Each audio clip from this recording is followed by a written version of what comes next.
નમસ્કાર દર્શક મિત્રો, ગુજરાત છાયા ન્યૂઝ ચેનલમાં આપનું સ્વાગત છે। હું છું આપનો રાજેશ જોશી।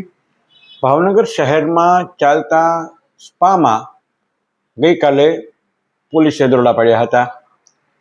એ ડિવિઝન પોલીસને બી ડિવિઝનમાં, બી ડિવિઝન પોલીસને એ ડિવિઝનમાં અને સી ને ડી ડિવિઝન વિસ્તારમાં એવા અલગ અલગ વિસ્તારોમાં પોલીસને મોકલવામાં આવી હતી અને સંબંધિત ડિવિઝન કરતાં અલગ ડિવિઝનના અધિકારીઓ આ સ્પામાં દરોડા પાડવા ગયા હતા।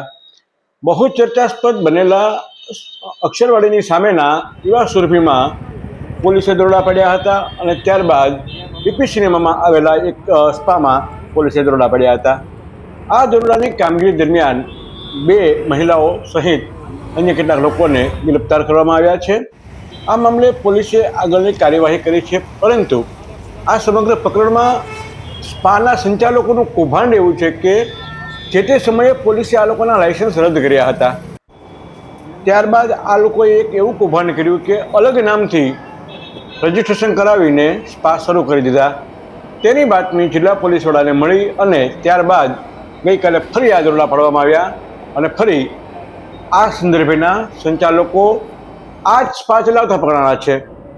સમગ્ર મામલે ગઈકાલે રાત્રે શહેરમાં આ મામલો બહુ ચર્ચાસ્પદ બન્યો હતો।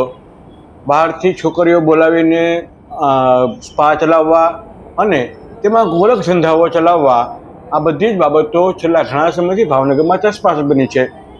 આ દૂષણને નાથવા માટે પોલીસે આક્રમક કામગીરી હાથ ધરી છે।